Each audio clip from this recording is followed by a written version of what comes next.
Welcome back to Comics Are Awesome, where we bring you everything awesome in comics. Today, Watchmen. Just Watchmen.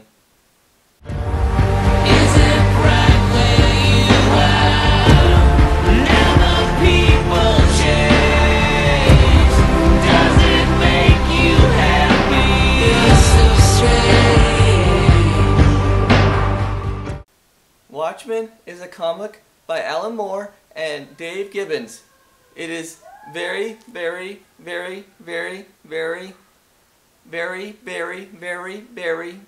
good.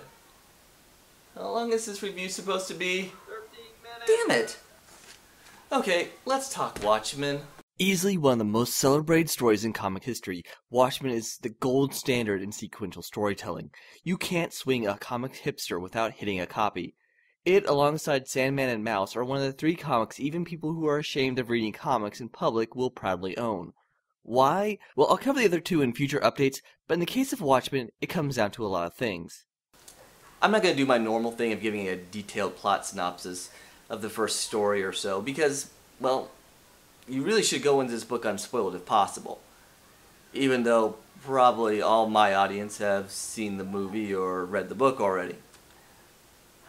But it's also an incredibly dense and nuanced story, and I doubt I could cover a tenth of what's in there in the first issue alone without doubling the length of my episode. So with that in mind, I'm going to instead go into why this became such a phenomenon. It's odd, but occasionally the cultural zeitgeist leads to some noticeable trends that all seem to happen at the same time. In 1986, we got the X-Men dealing with the near genocide of the sewer-dwelling mutants known as the Morlocks. Daredevil discovered his former girlfriend had sold out his identity to get a hit of heroin, and Batman faced a grim future in The Dark Knight Returns. So Watchmen didn't exactly come out of nowhere, but it certainly still shocked people by just how harsh the story is in comparison to what many thought of comics as, namely, escapist fantasy. For example, the very first panel of the very first page has artist Dave Gibbons' rendition of a button sitting in blood flowing down a street into a sewage drain. Writer Alan Moore's first caption box reads, October 12th, 1985. Dog carcass in an alley this morning. Tired tread on burst stomach. This city is afraid of me. I have seen its true face. Oh sure, you write that in a comic book and you're some sort of genius. You write that in a 6th grade social studies report, and you get counseling. Is that fair? Really, these visuals and narrative instantly set the mood. The blood-spattered Have a Nice Day button has become iconic, a way of illustrating the juxtaposition of innocence and horror, a fitting metaphor for the characters of Watchmen. When the book was originally pitched, Alan Moore suggested using several characters that DC had recently bought from the then-defunct Charlton Comics. DC loved the pitch, but balked at the idea of using the characters in the way Moore had planned. So Moore instead took the same heroes and altered them, just enough that they would resonate with those familiar with the original templates, but without ruining the reputation of those same characters. So the Question became Rorschach, the Blue Beetle became Night Owl, Captain Atom turned into Dr. Manhattan, etc., etc. So Moore was able to get away with telling a very dark story in which he could explore the motivations of people who would be crazy enough to put on costumes in somewhat vain attempt to stop crime. While some of the characters are more noble than others, each one is broken in their own unique way. From the psychotic Rorschach to the alien Dr. Manhattan, they each have their own flaws, much like real people. Mine's just a simple need to feel accepted. That's okay, right? Some of these traits are obvious and some of these are more subtle, and subtlety is the key word here. Moore layers on details like he was making a wedding cake. For example, eagle-eyed viewers can surmise Rorschach's identity before it's revealed on the page. There are incredibly subtle hints as to who the master villain and his motives are. There is a comic within the comic that serves as a parable for this story as a whole. Each issue ends with a text piece that explores the world that Moore created, or perhaps gives you insight into the mindset of one of the main characters. But you probably already know this, right? I mean, me doing a video that says Watchmen is awesome is like me doing a video that says water is wet, or Rob Liefeld's a poor artist, or that the moon men from Mars are controlling you through your teeth fillings! Like I said, this book took off like a rocket. It was well received both critically and commercially. In fact, that became a bit of a bone of contention. Alan Moore and DC's agreement on the project was that once it went out of print, the rights would revert to Moore and Gibbons. Except in the 26 years since its release, it's never been out of print. So Moore feels he was swindled out of his work, and DC feels like it would be suicidal to kill off the golden goose and stop publishing. Both sides have valid points. So, both being reasonable parties, they would sit down and have a conversation to work out their differences, right?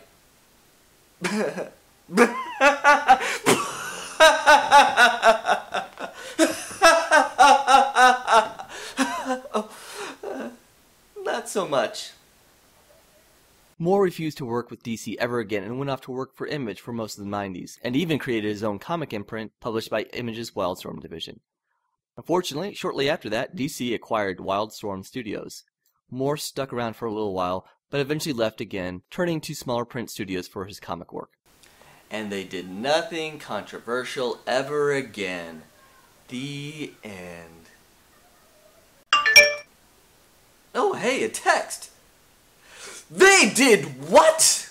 Yes, in 2010, DC contacted Moore to do a prequel to Watchmen. They even offered Moore the rights to Watchmen back. Moore declined.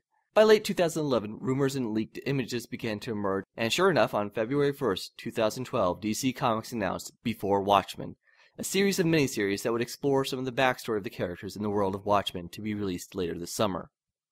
So DC, Alan Moore, and the entire internet, all being reasonable individuals... Damn it, I suck at this! Yeah, the internet kinda blew up. Despite the amazing talents of some of the creators behind it, like Darwin Cook, Brian Azzarello, Lynn Wein, and J. Michael Straczynski, well, 3 out of 4 isn't bad, most of the people I heard from were livid that DC dare try to follow up one of the greatest stories ever told. And I get that, I truly do. This is clearly a transparent cash grab on the part of DC.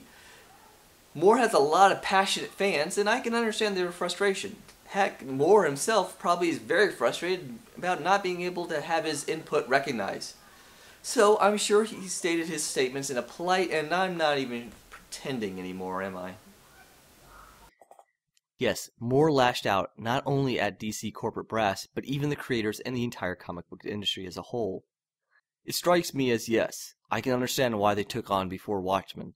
It will probably be the only opportunity they get in their careers to be attached to a project that anybody outside of comics has heard of. Alan, baby, I have all the respect in the world for you. So when I say this, it comes out of respect, and love, and those other mushy feelings. You could not be more wrong if you changed your name to W.R. Wrongington.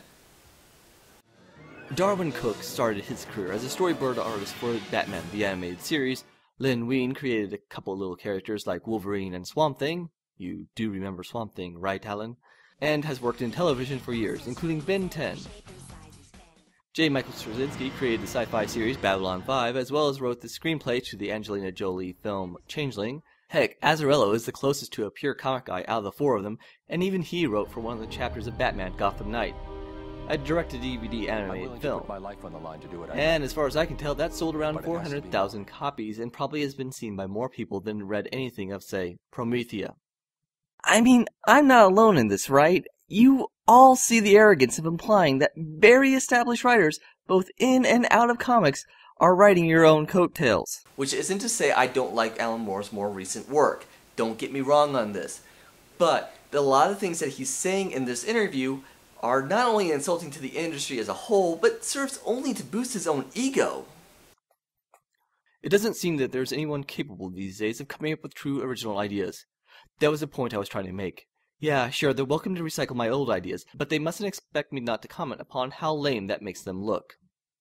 Still, even though I prefer if he made more constructive criticism instead of just bellowing, I can respect his points towards honoring a creator's intentions for a character that they created, right? Why do I ask these questions? I don't mind people referencing my characters. It happens quite a bit. I don't even mind, like I say, with characters like John Constantine, who I've got no interest in anymore. I expected him to be handled by other writers, but there's no real comparison. In the League of Extraordinary Gentlemen, I'm not adapting characters, I'm flat out stealing them, in what I think is an honorable way. Isn't League of Extraordinary Gentlemen Century 1969 the book that you had Mia Murray molested by a young and barely disguised Tom Riddle? Yeah, I doubt J.K. Rowling would think it's an honorable thing to have Voldemort feel up the story's main character. I can touch you now. Moving on. Now, I know it sounds like I'm coming down pretty harsh on Alan Moore, and I don't want to give that impression too strongly. Mainly because the beard frightens me. There are hidden eyes within, amongst other things.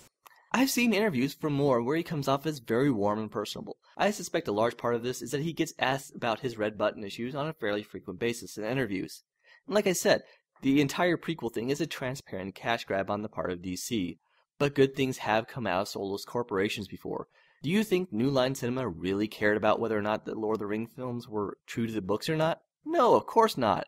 They wanted to make money, but they figured out the best chance to do so was getting great talent behind the project. Will Before Watchmen be as good as the original? No, probably not. But it doesn't necessarily mean it's going to be bad. In particular, I'm looking forward to Darwin Cook's Minutemen story. But even if it does suck, both of my copies of Watchmen will sit on my shelf, waiting for me to go back to them, unaltered. Watchmen will remain a comics cultural landmark for a long time, no matter how Before Watchmen winds up. While I can appreciate some of Moore's points, he comes off as a grumpy, paranoid old man here, and as someone who loves comics, I think many of his statements are really insulting of many talented creators in an industry that I love, even if it is imperfect. Well, as a review, this kind of got away from me, but I still absolutely recommend you go check out Watchmen. You can barely call yourself a fan of comics unless you've read it.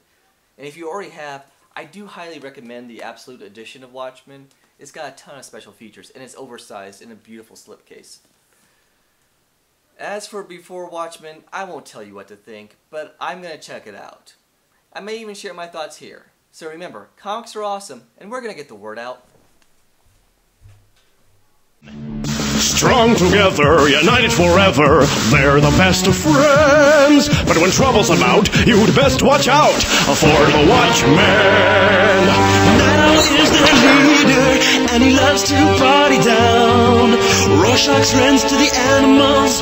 Yeah, when he's not clowning around. Why nutty? Beat up some thugs, say no to drugs, be in bed by 10. But if trouble's about, you'd best watch out for the Watchmen. According to this, it says Alan Moore is a practicing wizard. You don't think he'd...